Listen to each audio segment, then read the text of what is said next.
coming too. Okay. We getting the full cast of characters today. Okay. Okay.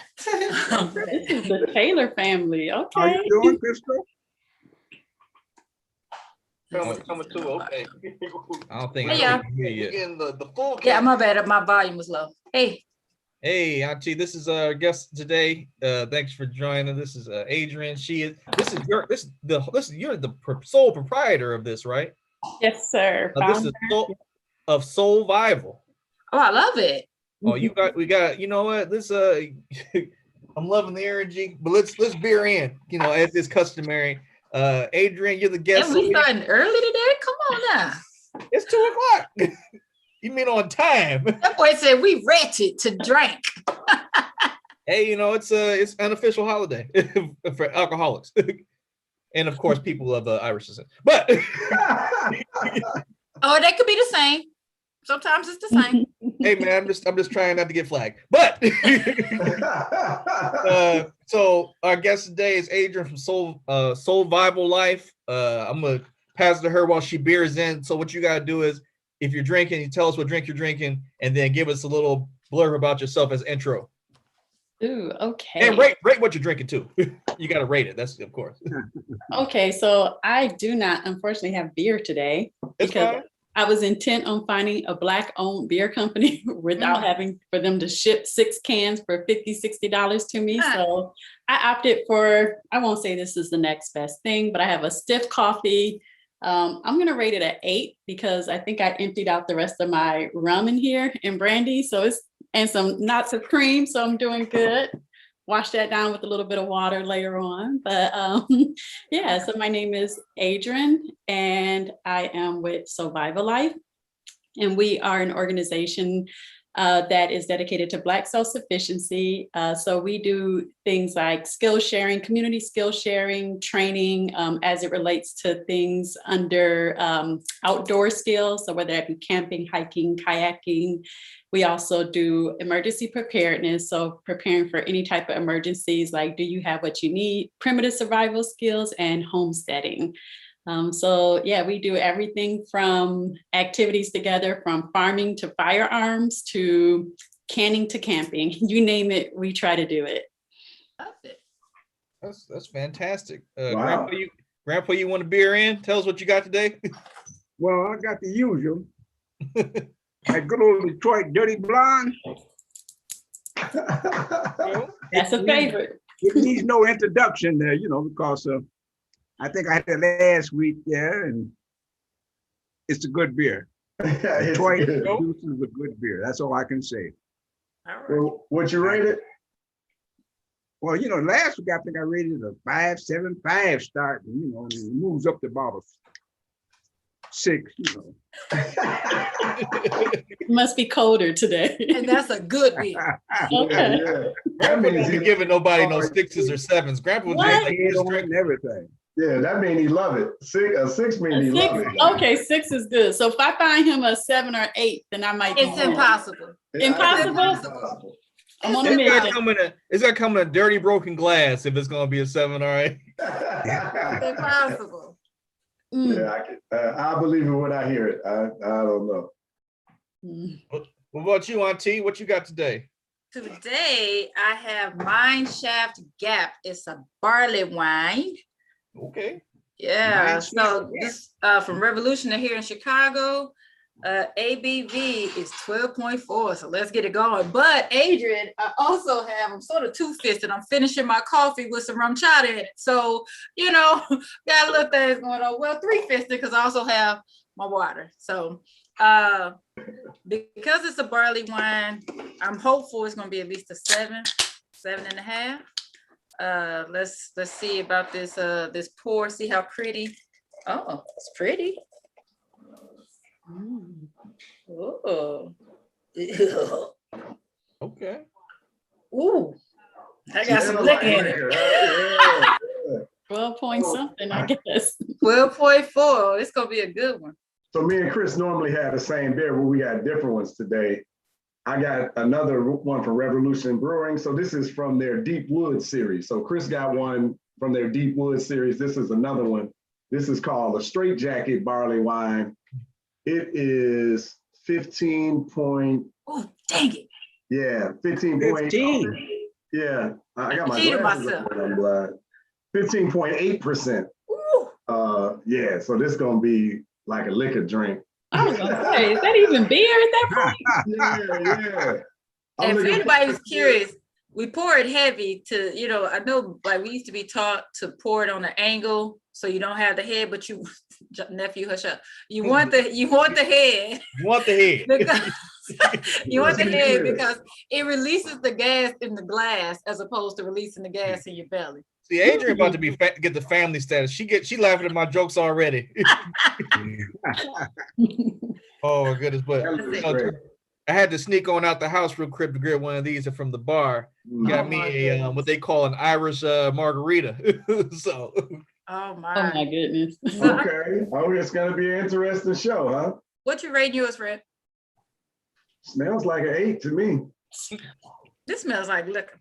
And I'm at a 12. That's it. Ah, So I'm gonna say it's at least a 7. Let's I see. thought you were rating it a 12. I'm just like, whoa. Well, I haven't had a barley wine in a while.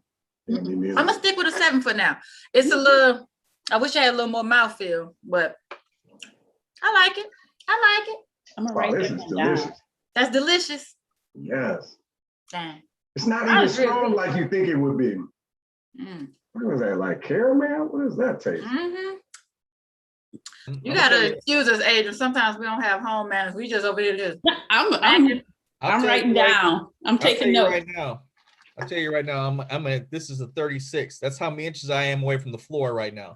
Now, the closer I get this empty, it'll lower and lower and lower until eventually I'm on the floor. Oh my And god. they were heavy-handed when they poured something in here. Man. Oh, I love it. But let's get into it today. Like I was telling Grandpa, I met Adrian through this is a alumni group for the Big Ten, and I just like, hey, whoever wants to come on the show, if you want to prop up something or just talk about your business or what you're doing, this is what we do. We love it. And you know, she contacted me, or maybe I contacted. We spoke to each other, and you were telling me about your business, and I'm like, this sounds right up our alley. Can you let us know what brought you into this, and like explain why it is. Don't give your opinion. Tell us why it is important, because it is very important to have. First of all, what Big Ten school did you go to? What do I look like? Come on, take a guess. What do I look like I would have come from? I didn't go to neither one of them, so What particular person would come on my show? Oh, Grandpa. yeah, okay. So she went to Michigan, huh? Don't let the shirt fool you. It looks Yeah, because Pays up normally here, he'll say, Michigan State, but he said Big Ten Alumni Network. I was like, oh, we got an other on the show. Okay, like. Spartan through and Should have through. known. I should have known. All right, I'm sorry. Go ahead. Yeah, definitely. So I'm sorry. So Sean, you were saying just what led me to this. Yeah, And to this and like why this is amazing. Like this is great. Like from what I've read about what you guys do. Thank you. Appreciate it. So yeah, what led me to this? So a few years back, well, I've always been an outdoor enthusiast. Unfortunately, just always wanted to be with, like, it's always said, don't go as a woman alone, hiking through the woods, So I kind of sheltered myself and I didn't get a chance to do a lot of those activities. So I remember being on Facebook one day and it was in one of those Black Wall Street or Black some type of groups. And she was just saying, I want to start going camping with my son, but there's no place for us to go where I'm going to be I'm just going to be the only person. I don't want to be that only Black person and the only Black woman with their child there. And I was like, oh man, I completely understand. I was like, I've been researching groups in my area. She was in California, I think. I was like, I'm in Michigan. And I agree. Like I found 2 or 3 prepping groups and different outdoor groups, but none of them were Black centered. There was one, Outdoor Afro, and they have different chapters across the US, but I was like, I want something a little bit more geared towards really being hands-on and getting our hands dirty and learning like skills that I feel like we've just lost because everything is handed to us now, right? So you want food, you go to the grocery store. You never have to hunt for it. You never have to really grow it. And, you know, as I was saying earlier, just getting back to the basics was important. So I said, you know what, I'm just going to form my own group. So I was like, what's a good name for it? I'm like, oh, okay, instead of survival. It's so hard for me to say survival now because I say SoulVival so much. That's like, but I was like, I'm just going to name it SoulVival Life. And we're going to do everything like camping and bushcraft, like whatever it is, we're just going to go out there and do it. So I started looking for people, which was the harder part. I'm like, where are the Black people who want to do this? And I just happened to, you know, I go into different groups and I find people. I'm like, oh, do you like camping? Do you like this and that? And I found one other brother who was like, I'm game. So I'm like, dope. So we started doing different activities together, like filtering water, learning how to make fires different ways. And it just grew from there. And the importance of it is really just, like I said, if something is to happen, like even we look at this pandemic now, and we look at even going back to Hurricane Katrina, like, are we really resourceful and knowledgeable enough to like maintain and to live and to thrive, like not just survive, but to thrive?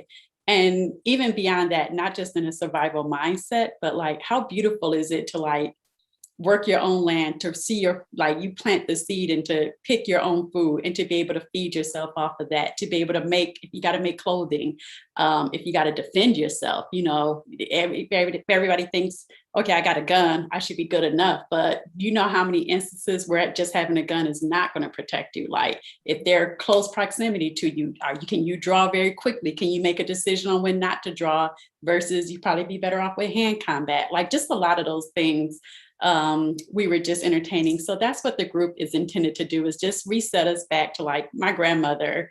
They lived at a time where they really took care of themselves. Like there was little need for the government to feed them, or there was little need for them to rely on somebody outside of their community. And we just want to bring it back to that. Yeah, so, okay, two things, Adrian. Love the earrings. I have some similar, just without the circle around it. And I love all those doggone plants. Come on with it. Wow.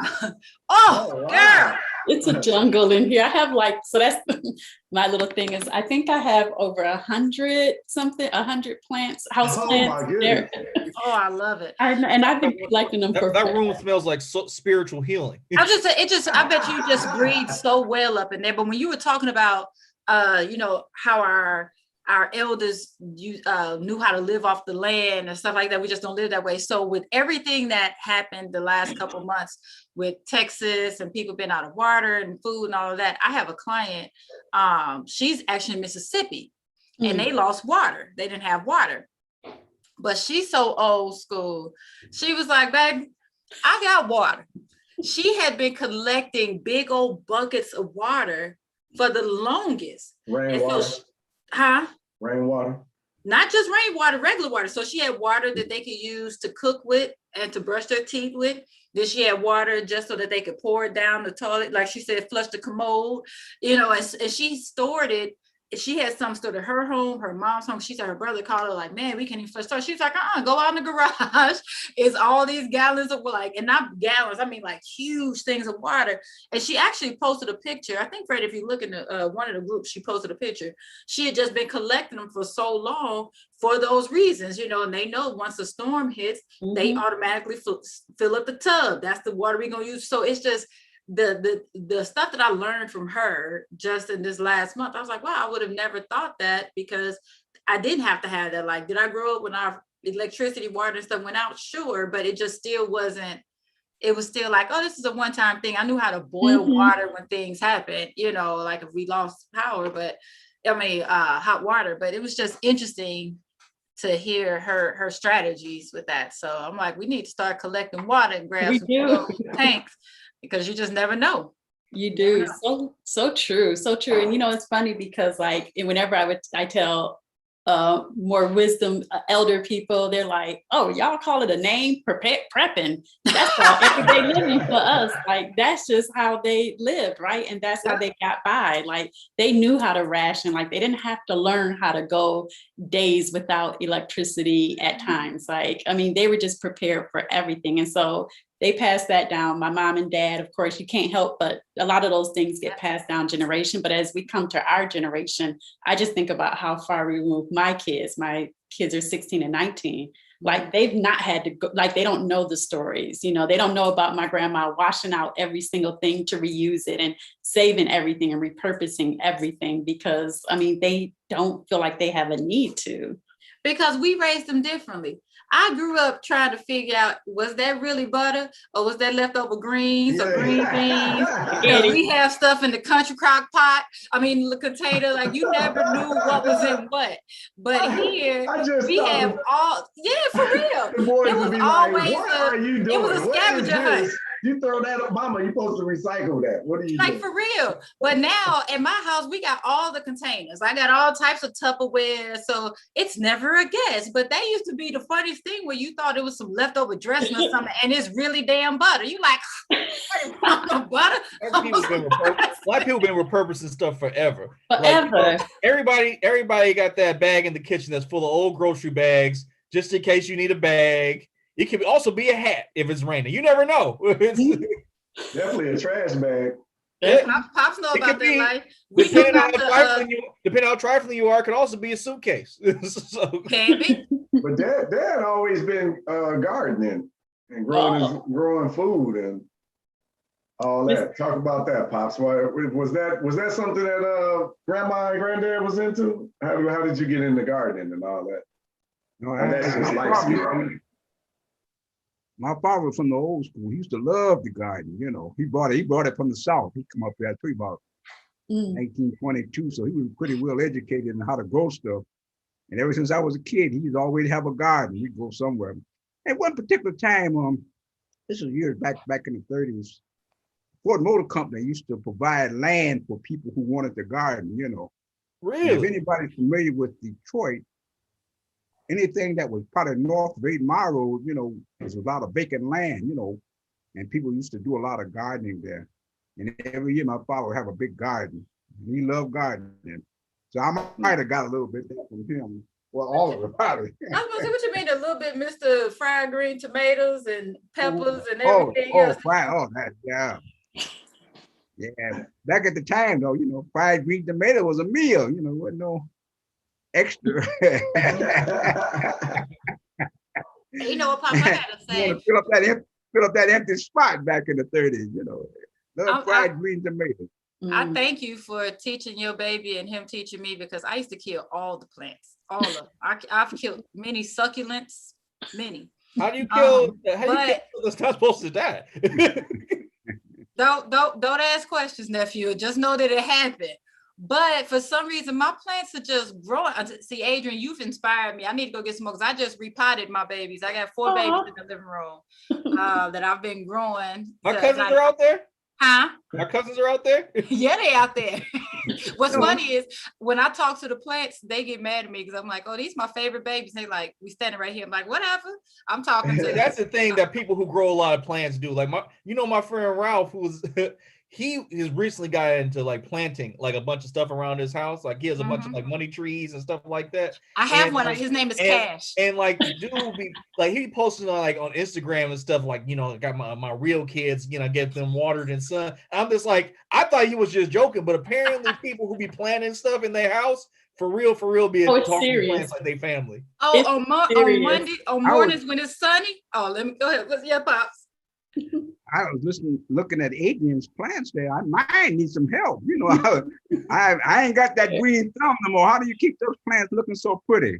You know what? I don't know. They just seem to survive here. I think they feel like it's home. It's a work though. So you get the I'm gonna say they found a home there. Yeah. They're everywhere. I'm like, I got a fern there. It would look like yours if it was healthy. I can't help you. You might need to help me with ferns. Ferns don't seem to like me. I'm like, Crystal, like you talk about my ferns don't grow. They 7 feet tall. Producing fruit things that ferns don't produce. My grandmother used to have ferns. I want to get back to like talking about your business. So like, what do you guys teach other than like you gave us an overview? What do you guys offer for your products or your courses or things? So as far as courses right now, we're still really new. So we're trying to just get activity and members in. And then as far as like the training and education, so what I do is I link up with different groups that can provide that, because I mean, I created the group essentially because I'm like, I want to learn, and I want to learn with my people. Like, I just felt like it would be a lot more enjoyable.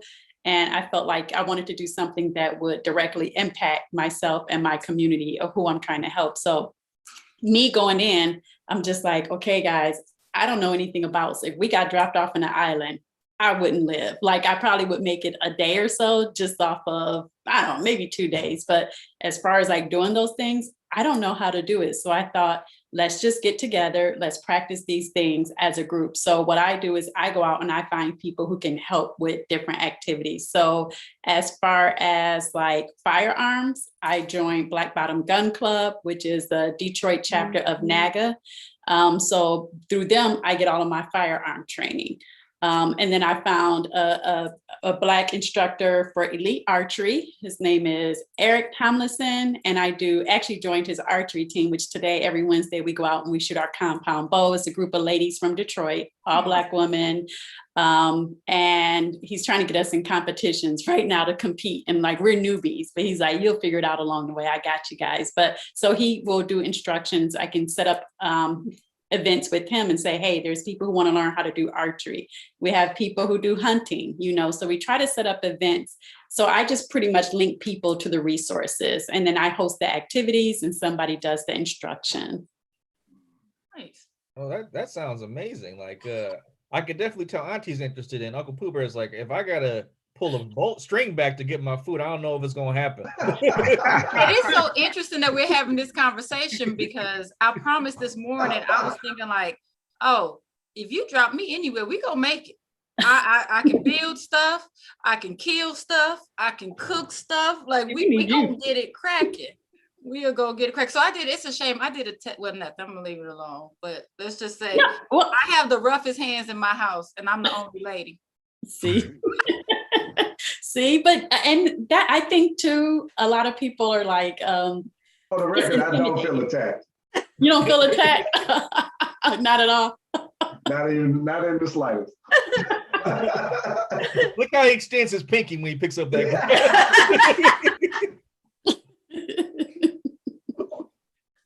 Yeah, it can be intimidating.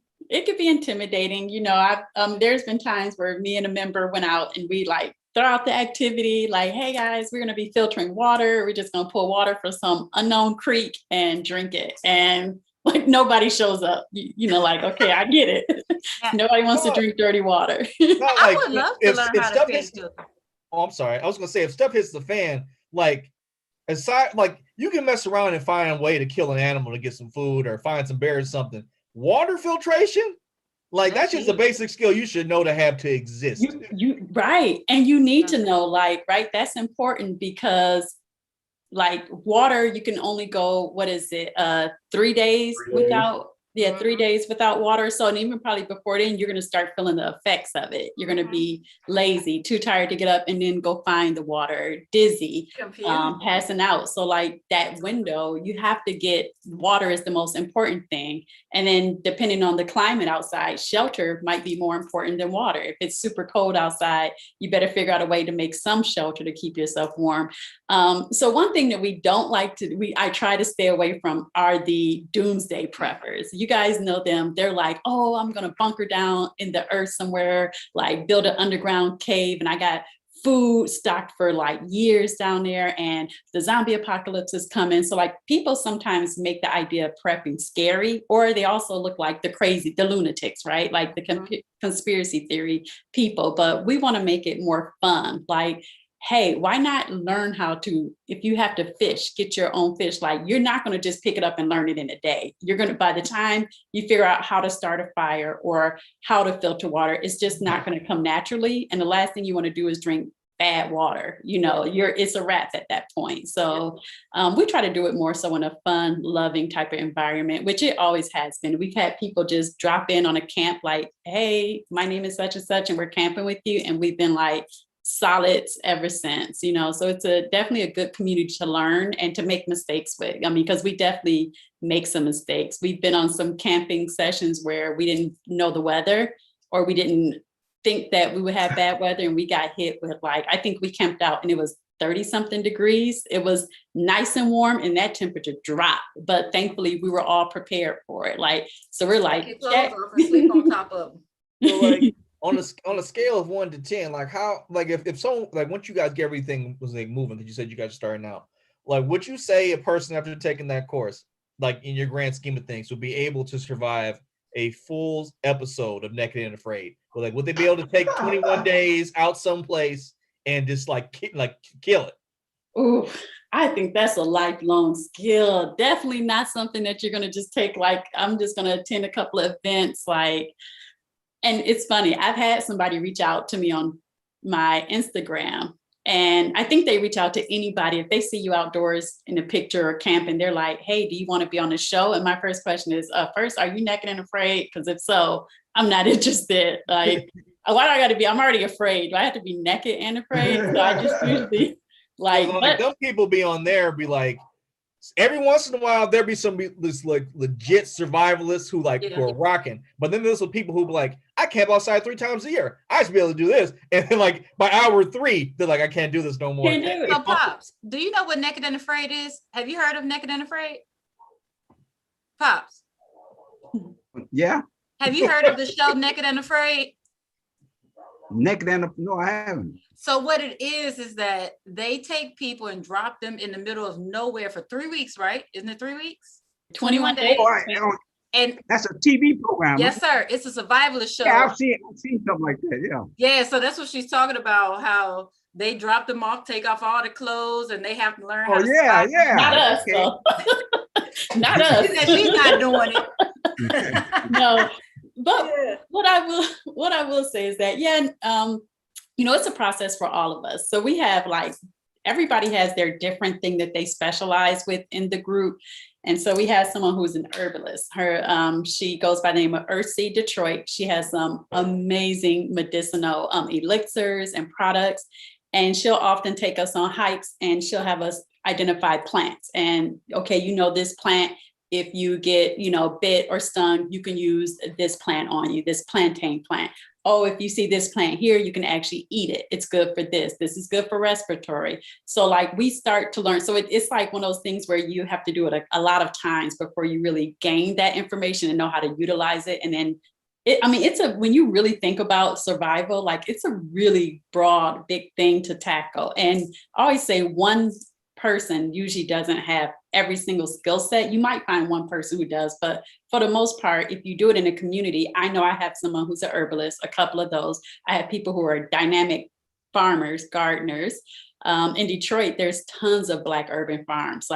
It's amazing how many people are now getting back to growing their own food, using more plant-based medicines instead of going to pharmaceutical companies to get their medicines. I can't tell when everybody running to get the vaccine. There we go. That's that fear factor. That's that fear factor. And it's just, you're right. A lot of people are just lined up waiting on it, pounding on the doors. And I'm not here to say that everything can be cured by a plant, because with all the stuff that's going on in the environment, a lot of this stuff is just almost beyond what nature. Well, the stuff is man-made, so the plant can't fix something man-made. I just wanted to say that's what I really wanted to say without being, Say it. What else you want me to say, Adrian? Inbox. Inbox me, I'll say it. Inbox it, I'll say it. I know it's right. Yeah, but you're right. It's too much unknown with this. Fun. Oddly enough, though, last year in September, so every September is Emergency Preparedness Month.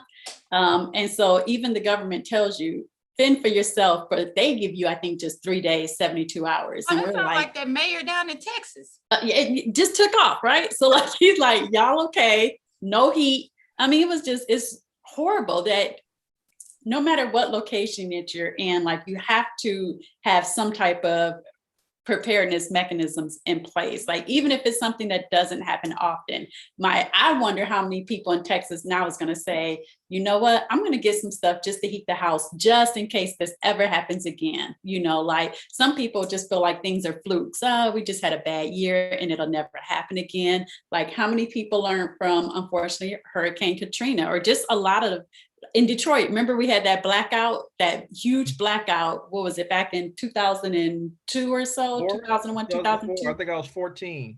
14? And it was everybody was barbecuing. That's all I remember. That's all I remember.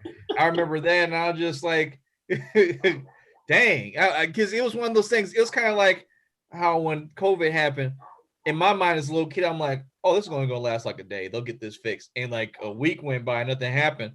And then like when COVID happened, people were, I remember people, like my wife was like, oh, this is America. There's no way they're not gonna get this handled in like a couple of weeks. And you know, here we are still a year later.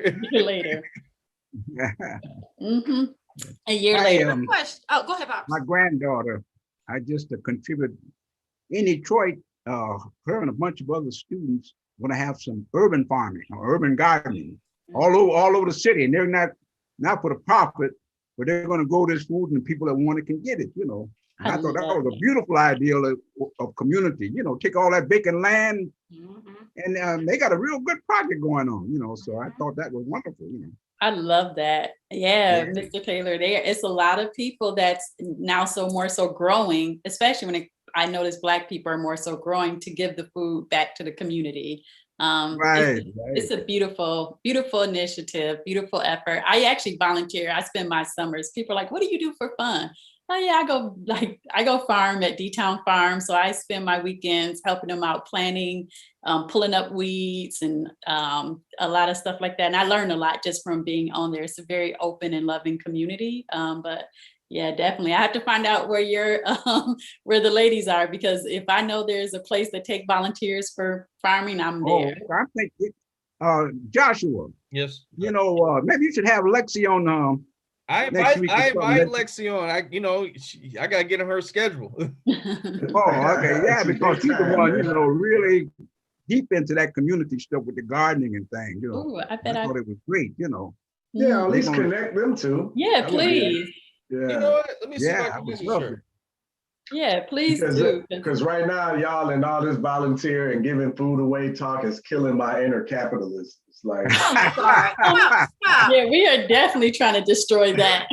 Down with the capitalists. Yeah. Yes, sir, Mr. Taylor. My inner capitalist is like, brother, what are we doing here? This is clearly, what are we doing? Give it away, but what are they talking about doing? That's like, I mean, to be real about it, we go ahead, Bob. Oh, I'm sorry. If Freddie was gardening, it would be like it was back in the 30s. If you're gonna interfere with your profit, you'd be dumping it in the ocean. Taters by the ton and people starving, but you got to maintain that price, right? I mean, we can't run up inventory that kills pricing, right? Can't give it away. You got to destroy it. It's interesting what Grandpa. It's interesting what Grandpa's talking about, because we talk about poverty and all this other stuff, but like if you want to feed people, like Dr. Weatherspoon said this like last week on the episode. He was like, we have the ability to feed the earth like right now, like America right now. Several times actually. Like if I based on stuff that I've read, America has enough open farmland. Like what people may not know is the government subsidizes farmers so they don't grow to their full capacity. Like they have all this farmland, they pay them not to grow on certain farmland to do what I was talking about, keep vegetables and produce and everything at a certain price. Now, if they actually grew to their maximum capacity, right, and they use good farming practices, right, so the soil doesn't go bad, you could feed everyone in the world 2 times over from just what's growing in America. Now, the surface area of Earth is like what I'm not going to throw a number because I don't know. It's bigger than that. It's bigger than that. What I'm saying is, if there's enough farmland in America to feed the world 2 times over, imagine what the world is if everyone just did fair farming practices, how well people could be fed and be healthy. Yep. Right. Wow, damn capitalists, I tell you. And let's not get on Bill Gates. Like, how much farmland does this man? And it's not even just Bill Gates. There's a few other people, but Well, we what's like to pick the on him. knock on Gates? Really, that's what I was about to say. You see my face, like, whoa. He I know owns about like, and the vaccine talk and that type of thing, but what's vaccine. Speak on it. I think he now has, and I don't want to mess up the numbers here. I want to say that he now owns about, is it 300,000 acres or so of land? Like, he is one of the biggest landowners in the States, and maybe even I think he has land outside of the States as well. But the concern with that is he also has been paired with like Monsanto, what they do, their practices for growing food and treating plants is just unethical. It's not good. It's not safe. It's not healthy. And then there's a lot of talk of trying to do more genetically modified foods. So there's the concern there. So if he owns that much land, and I could be wrong on that number, but it's 242,000 acres. 242,000. And that's probably just the US. Now it's Monsanto is like, so if I recall, I'm not sure if it was their company, but somebody who farms, if a seed or a spore happens to land on someone else's farmland, they can claim all your crop. They sure will. Yeah, it's wild. It's ridiculous that you can. Even more sinister than that, as if that can be more sinister, right? But it can. If I'm next door and I'm organic farming, that seed, it'll infect my crop. Like, I can't even grow regular food around the trash that they're creating. You'd have to like burn it all down and cycle the soil, and which a lot of farmers don't have the funds to be able to do. Like if you're profitable 1 year, is no guarantee you'll be profitable the next 10 years, like as a farmer. So it's why, especially since, like what I mentioned before, the government subsidizes farmland. If they subsidize it, it should be for a fair price that allows you to survive, not so that you can just keep growing whatever they want in perpetuity without getting something for your family. Exactly. Like, it's almost like a lot of them don't really have a choice in the matter to survive. They have to kind of go along with the program.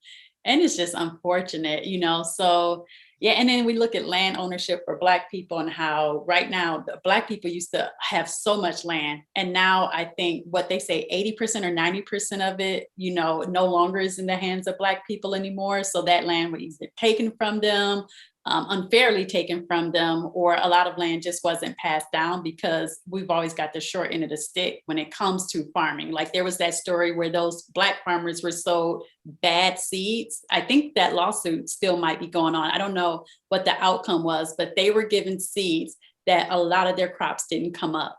And they're like, there's no way in the world we do this all the time. Like, why all of a sudden, all the Black people, like, our crops didn't work this year. So it's just like, there's always been unfair practices.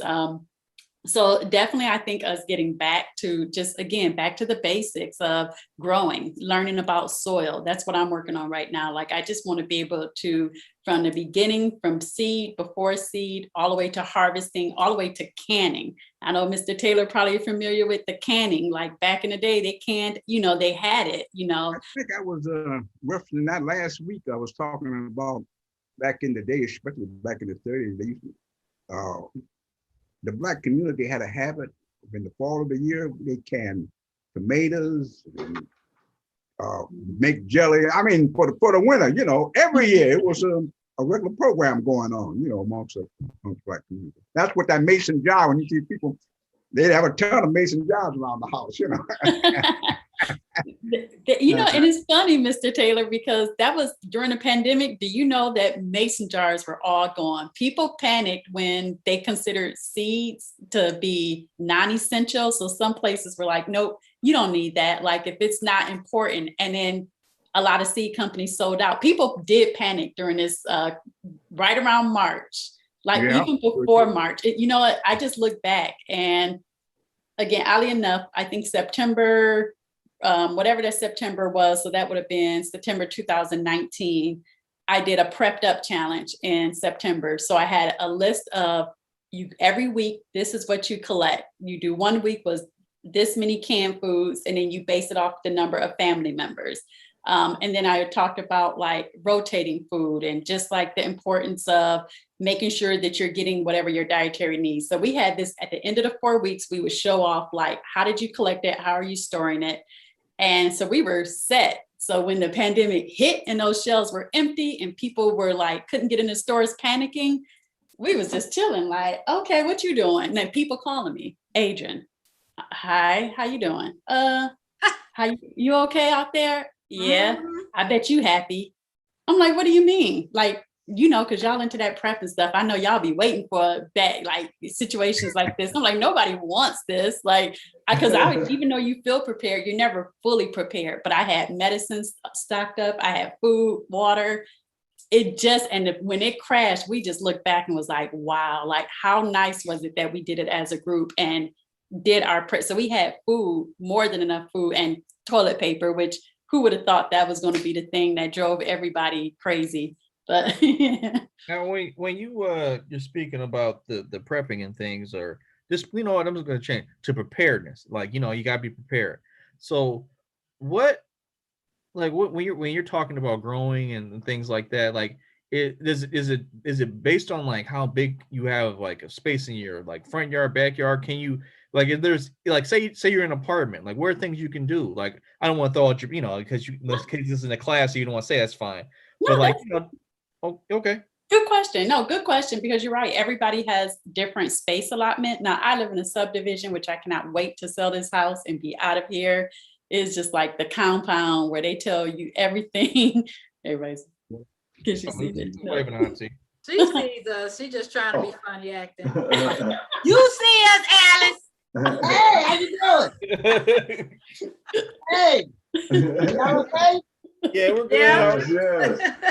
Sorry about that, Adrian. See, that's your auntie. That's your daughter. That's why I don't know you. Get out the camera shot.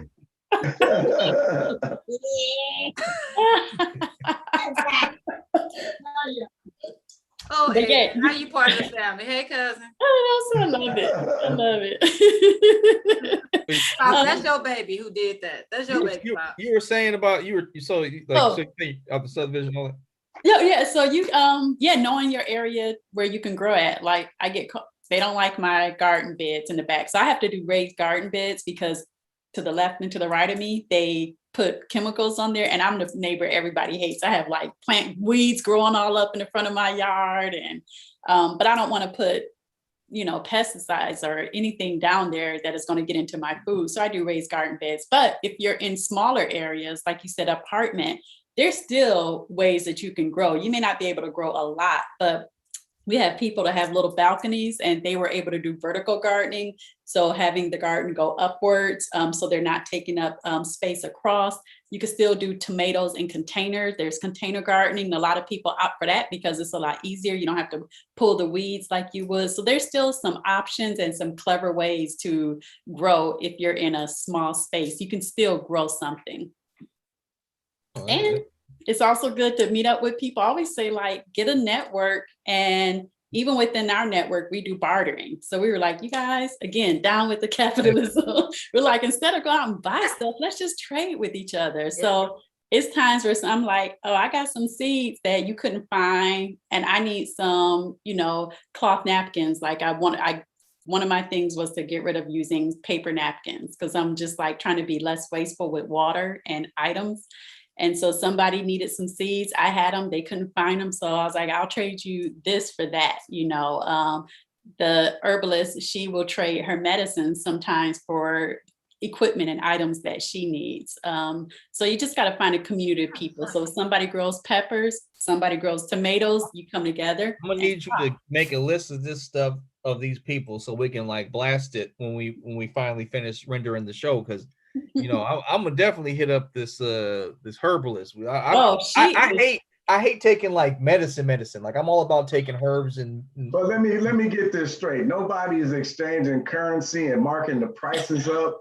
Like I'm not understanding. Cut it out. How are you supposed to exploit one another if you don't do any of these things? Are you serious? The only thing you can't probably get The only thing you probably will get a markup on is ammo because it's so hard to find right now. Nobody is bartering You read ammo. my mind because I want to Going in the ammo segue into business. that because I did see some gun ranges. So what are y'all doing for that? Yeah, now we Yeah. talking. Now this is where the market is. We want to talk about the grips. We want to talk about the Gripskadilly in case niggas want to act silly. You grow this community. Everybody puts down their guard. They depend on one another. Then you runs up the price of ammo. I got it. Now Oh my that gosh. makes sense. Adrian, don't you listen to him. Don't believe him either. Yeah, hey, ammo, I can't do nothing for it's no way around that one, at least not yet. The people who were smart, and it's funny, it's the one thing because I'm a newbie at firearms. So I was one of those people first time shot maybe, it was probably 10, 15 years ago. It's no time. It was a long time ago. Went with some guys. It was a date, actually. Worst thing ever. Like, never go to a gun range with someone that you don't know, and you don't know what their skill sets are. So we went. Did you embarrass him? I did pretty okay, but the problem was he wasn't good at all. His friend, on the other hand, what you could tell his friend shot a lot more, and he was the one who ended up giving me the instruction. But my first, wow, so someone got stolen. Oh, I understand what happened here. No. Nephew, I was picking up on that too. I picked up on it. You see how she dropped that zero and got with that hero. You know why? It was like his friend knew where he was going though. And I got instruction from him. Nephew, she got instruction from him. He taught me everything. Wait a second, you said 10, 15 years ago? Didn't you say when your kids are 15 years old? She sure did. I was doing the calculations too, nephew. I was like, well, baby's around that age. I found out a few things about Miss Adrian today. Listen, I had to dump both of them. None of them would have worked. Both of them? Let me tell you why. Both of them. I was like, ixnay, because at the gun range. Out here pimping. She done got two dates at the same time. One done taught her how to shoot a gun and everything. Oh, we don't even want to get into the poly. Poly is like a huge, if you ever go into garden groups, oh my goodness. I never did thing. Polyamorous living, it's a lifestyle out there and it's growing amongst Black people. But yeah, any going back to so my first experience at a gun range was not good because when we walked in, I remember it was a lot of people, and I remember there was two white men in front of us, and I heard he looked over and he was looking around and he said to his friend, "They're trying to rob us." Damn, it's a lot of brothers in here. It's a lot of brothers in here. But he didn't say it like anytime they say it that way. And I'm like, did y'all say it with a hard R at the end? Brothers. Brothers. No, he said brothers. He said brothers. I think that's one of the words they still would say, but you could tell, I'm like, why are you counting Black people? Was my thought. Like, why are you worried about how many Black people are in this place? And I'm looking at the other two like, so y'all didn't hear that? Y'all not like that don't bother y'all? Are y'all not that aware? Like how? So that was already strike number one. Because they weren't aware. They didn't hear the brothers comment. That's what happened. They was just in their own little world, I guess. But that was my first experience. And I was like, I did not like. I picked up the gun, shot it once, was like, okay, that was fun, and put it down. And they was like, that's it. I'm like, oh, I'm supposed to do more. So even to this day, I am not like. The women, if you go to my YouTube channel and see the Black women gun clubs and firearms. Now those women, you want to have a good time, they pull out all the toys. Like they pull out all of the firearms, big ones, little ones. She's using double entendres in this whole story. but no, that's so. What's the name? Cut it out. What's the name of the YouTube channel so people can know? Yeah, the YouTube channel is SoulVival Life. So if you go to SoulVival Life, you'll be able to see there's a playlist for the podcast. I'm just starting this year to do more visual for podcasts because last year I just kind of was dibbling. In fact, the last year when I started the show, I know I had COVID to this day because I've never felt that. I really thought I was going to die. And I think by the 7th or 8th day, being in bed, I was like, you know what? I'm sitting here. I had a couple of hot toddies. I'm just going to start my podcast. And so I just started it from there and then just. Wait a minute, time out. So you like on the 8th day when you thought you're going to die, I better start knocking back these hot toddies because there's nothing going. I was in pain. That was the most painful sickness I've ever felt. It felt like I got hit by a bus. And at one point I was like, oh my gosh, I'm the first person if I go and get tested for this, I'm going to be the first person in Michigan. They're going to put my picture up and everybody's going to be like plaguing me. And I was just so nervous. And I think by the time I did go to the hospital, they, of course, wasn't calling it COVID. They were like, oh, it's a new viral infection. Yeah, right. That's going around and whatever. But I'm like, something is not right because this is horrible. Yeah, I knew a couple people who had it before it had a name. So Pops, right. what's your second dose? Pops. Yeah. When do you get your second shot? When do I get it? I get it on the 28th. Okay. But I was surprised. I went to the VA, you know, and it was pretty efficient. I went in there in about 15 minutes time. I had my shot and then waited around and all that and was out of there, you know. Oh, that's not bad. So I'm looking forward to going back for that second shot. You know, no line to wait in or nothing. You know, just right through. Beautiful. And hey, that's great, Grandpa. I'm glad nothing to this point has happened. I'm very happy about that. That's my only thing. Like I told my wife, I was like, man, if Grandpa takes a shot and something happens, I'm never taking nothing again. I'm not drinking Tylenol. You know what? That happens with anything.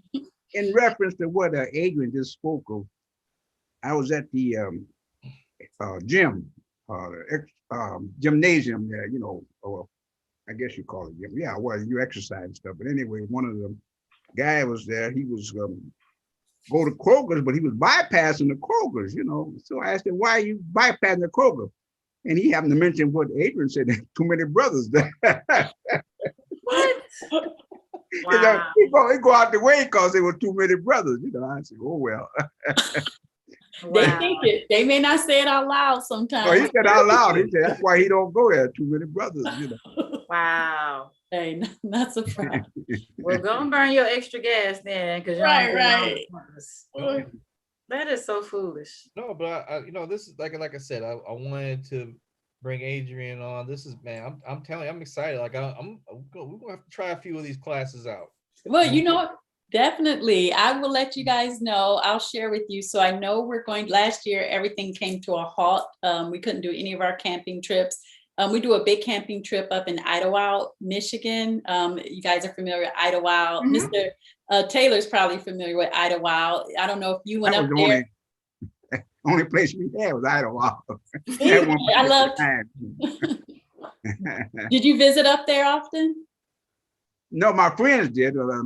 I guess I couldn't afford to at the time, steady working. Mm-hmm. I don't know. I mean, I could have probably found time to go up there, but that's where all the entertainment was, you know.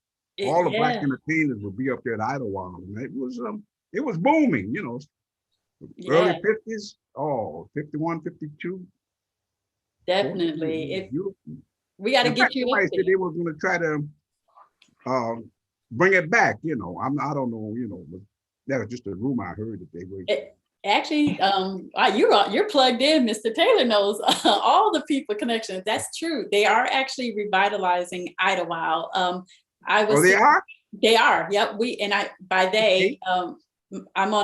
started a committee to do different events. We're trying to get people back into Idlewild because, as Mr. Taylor said, it was the booming spot for Black people. It was all they had. They weren't allowed to go to other resorts. So all the big names would come down. And my grandmother always talks about the coming of age in Idlewild, like people from Chicago and into any, you know, New York, parts of New York, like everybody would come out to Idlewild. And it was, you know, music and dancing and kids and old, like it was just intergenerational. Everybody could go up there as a family. And so now if you go up there, you're going to be like, what is this? Like, it's nothing like how the stories are. So a couple of us, I should say, are working to secure the land. There's a big push to keep it in Black hands. Because a lot of the Black people who live up there that are getting older and have to transition to other options, their kids don't want it. Their kids are like, why would I want a home up here? There's nothing to do up here.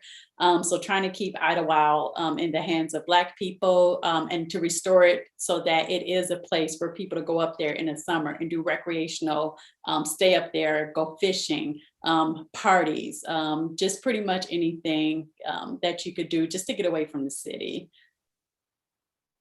So hopefully we'll You know, hopefully we'll have more. back in the day, with back to Idlewild,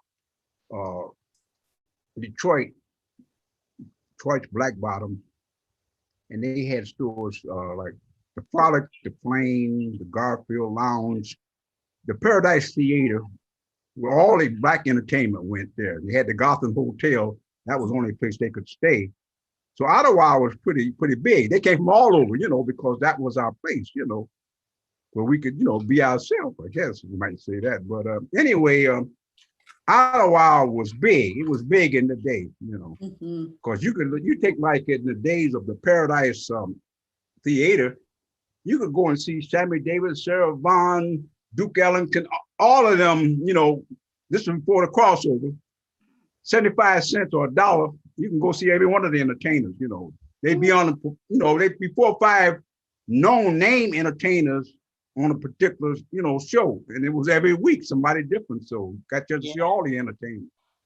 Yeah. Man, can you imagine if we had that now, where like you could go up there and see different good now you get one. You get one entertainer. $75 for one instead of 75. Just about to say, Pops, what's the conversion? So if it was 75 cents to $1 back then, what's that worth now?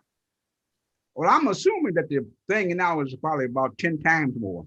What would that be? $7.50 or something, or maybe 20 times more, because they just messed up with the rate of exchange. It's just like your executive people. They used to make 35. My understanding was make 35 times more than the average worker, and now the CEOs make 350 times more. So it's kind of hard, than the average worker. So it's kind of got lopsided, with the as far as the salary is concerned. So I don't know, maybe 7, I said 10 times more, it might be 50 times. Because entertainment ain't cheap. Now you go 75 cents. 75 cents won't even get you a Coke. Right. So, 350 times more should probably be like 450, but I'm just kidding. Nephew, Yeah. kick your uncle out. Kick your uncle out. Mute him. Put him on mute. Put him on mute. Well, actually, hold on, because no, Adrian, don't when we end the show, don't log off yet. We gotta do the post stuff. But because it's actually in close to time to 3. This has been a great episode. Let's do our final thoughts. Uncle Pooh Bear, go first, since you said the least today. Surprising. Yeah. I was listening, but I'm gonna be first on the final thought. I would like for Adrian to come back next week, and we can get Lexi, because they're both into this gardening thing. I think that would be a beautiful show that they could put on, because she's in that group of people who are doing things for the community. I love You're that. growing gardens, they ain't selling no food. People, they need it, they can get it, And I think you would, fit right into that, I love that. I would love to meet her. Look here, 91 said it, and it shall be. That's right. Manifest it. Yeah, we reach out to Lexi. Lexi, we don't care about Lexi's schedule. Pop says she gonna be here next week. Yeah. He said, yeah.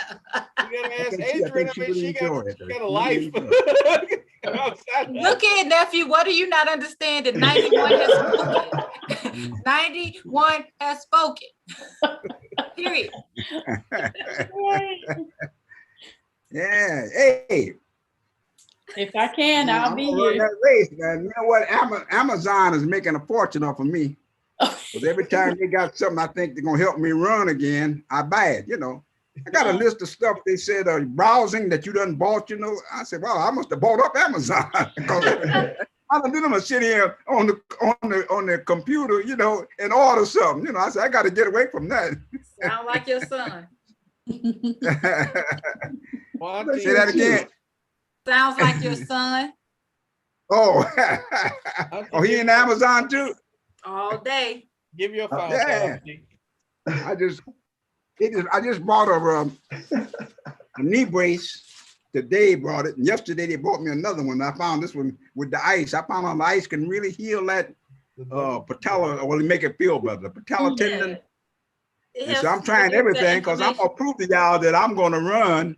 Nobody say, how many you gonna run, old man, and you can't even walk? But I'm gonna prove otherwise. I know that's right. There you will. I think you're next. So my final thought is that 91 runs the show. There we go. But this has been a great show. I have enjoyed the conversation a lot. I am following you now on YouTube, so okay, subscribe. You're gonna give me some more plants. Plants aren't cheap though. So my you can barter. That's what you can barter. I wish, yeah. If I was there, my husband may not be too happy about it, but I do have a lot of potting soil out there. It's just waiting on some more pots and plants, you know, okay. That's all. But I've appreciated it. Look at Poover's face when you say we're gonna barter. I need that green thumb that Adrian got there. I love what I see in the background there, all that beautiful, because I got plants all over the house and they barely surviving, you know. I always put them out in the sun to hit them to get a little sunlight, you know. But nothing like that from what I see. This particular one over here is beautiful. Make sure you're singing to them, Mr. Taylor. I think if you sing that commercial and baby them, they will do as you wish. Hey, you know, I'm not gonna lie. I hate when Freddie touches my now. One more time. Sorry. So I was saying, make sure you sing to them. Make sure you sing some of your favorite songs. Oh yeah, I believe in that now. Yeah, right. Yeah. Yeah. I'm gonna do that. Sing to them and do like Crystal, talk to them and everything. They can hear you, and they'll respond to it too. I forgot about that. They'll respond to it. That's what my problem is now. I've been neglecting them. I talk to my babies when I get them some sunlight. I let them know it's a nice sunny day. That's what you do. You talk to them, right? They respond. You know. And when it's watering day, we talk about it. Dr. George Washington Carver used to talk about that all the time, you know. When you're growing stuff and plants and things, you talk to them. They understand, you know, and they'll respond accordingly, you know. And you may laugh at it and say, oh, you're talking to a plant, ha, ha, ha. And the plant looks back and say, ha, ha, you too. Hold on a second. Auntie, give your final thought, please. That was mine. You know, just I've enjoyed it. Adrian has let's see, what's the word? Validated. I need to get more into my plants because I've enjoyed it lately. So, but it's been a great conversation. Hopefully, first I was gonna say hopefully you can make it next week, but 91 said you will be here next week. So see you next week. I'll clear my calendar. That's it for me, nephew. And this has gone up to about a 7.75. Oh. Yeah, this is fantastic. My final thought is we got to hear from the capitalists now. Yeah. That's funny because first of all, great show. I appreciate having you on, Adrian. It's great information. I'm being silly most of the time. All right, every now and again, I'm just joking.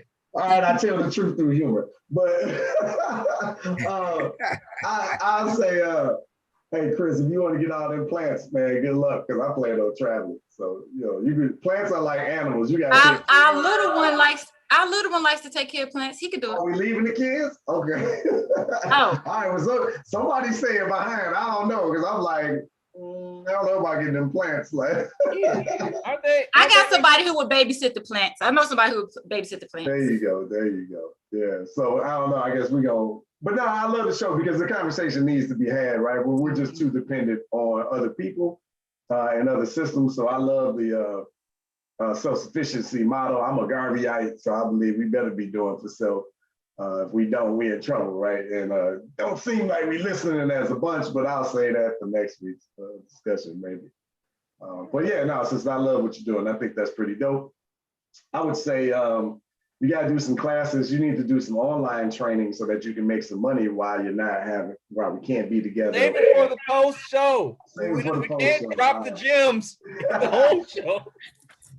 All right, that's it, dude. I'm out. Before you do the final word, Josh, I'd like to commend it was Adrian's turn. Mr. Taylor. No, it's not. 91 speak what he said. Yes, Mr. Taylor. No, Pops. Yeah, I was going to commend him on the people he has had on the show. I've been learning. You know, I learned from Adrian, from Dr. Davenport, from the doctor you had on about the virus. I mean, it's been a continuous thing. The juices, you know.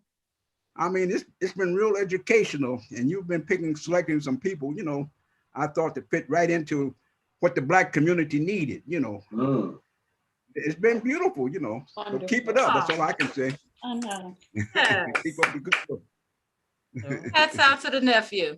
We always teeter on the line of, you know, making sure people who I work with at my other job don't realize what I do during my lunch hour. But Same here. but Adrian, give your final thought before I give mine real quick. I'll give mine real quick. You can say whatever you want to say. Okay. Oh, you want me to go ahead? Yeah. Okay. Oh yeah. So nope, definitely been a pleasure. I'm always so thankful to be amongst people who are open to listening, and open to even considering it, and just maybe seeing how little by little they can incorporate it into their lifestyle. I'm always super appreciative of people like Mr. Taylor here, who shares their knowledge of, like, again, a lot of the stuff that we're learning are things that they just knew to do. Like, they grew up in that time frame and we're so far removed from that. And then the fear is that what happens when that information isn't being transferred, especially to our people. Like, there is a big need and a big concern for us to be more self-sufficient as a community. We have to get back to it, you know, because this COVID is not going to be the first. I actually think we got off, this sounds bad, but a little bit, it could have been a lot worse, you know, if the grid would have went down. That changes everything. That one little thing stops and halts food coming into production, being able to buy gas, being able to buy those resources that you need. So to me, I'm kind of like, okay, this should be another wake up sign for everybody to do a little bit, you know, and don't do it out of fear, do it out of like power. Like, I know I can empower myself to survive if I have to.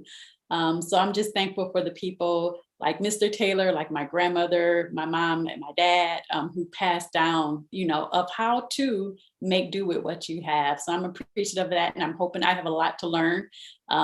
Always feel like you're in a beginner mindset. So it's a great community for you guys to come out and join us. So anybody who's interested, they can look me up at SoulVival Life. That's SoulVival Life. On IG. And if you can't spell, it's on her shirt. So I gotta get, like, I need to do the Soul Train. When I get my commercial, I'm gonna have like the Soul Don't get Train sued. intro. You know they petty. You know they petty. John Cornelius will come from wherever he is right now and grab up his money. Like, did she say that in my? I got a trademark on that tone. Like, you did not say that. That's right. Right. Well, I had to have something to come up with, but definitely come check us out. So SoulVival Life on YouTube. You can follow the podcast on different podcast streaming platforms like Apple Podcasts, iTunes, iHeart. I don't know, Spotify. I think we're on, and a couple of other ones. But definitely come and learn with us. We're in this together. Oh, absolutely. Thank you for coming on. My final thought is, you know, this is great. Me and my wife are probably definitely going to come through and, you know, get ourselves some education. And I hope everyone takes advantage of this, because when SoulVival Life blows up and the prices go up, y'all going to be mad. But because, you know, Uncle Pooh Bear's in now, he going to be whispering in the ear, you know, the prices need to go up, right? You know, this can't be too free, right? You know, it's Right. your margins. Look, so he'll probably be unhappy to hear we do sliding scales. Like, it's, hey, $50, but if you don't have $50, we'll take $1. Oh, you can come over the land. You'll give him a heart attack. His head just exploded. But don't hang up, Adrian, but I gotta do my quick thing with Wheat Juice, our sponsor. OUI Juice, drink your vitamins, you know, use code CBZ10 to get $10 your next order. He cold presses the juice himself. He sends it to you wherever in America. It's next day stuff. You order today, you get it tomorrow. Drink your vitamins, stay healthy. But that's today's show. Oh yeah, Grandpa's, he's also sponsored by it for his senior Olympic run. You know, he's gonna get a swag and everything. But see you guys next week. Grandpa doesn't say who we're gonna have on, so you know what's gonna happen. So, we'll see you guys.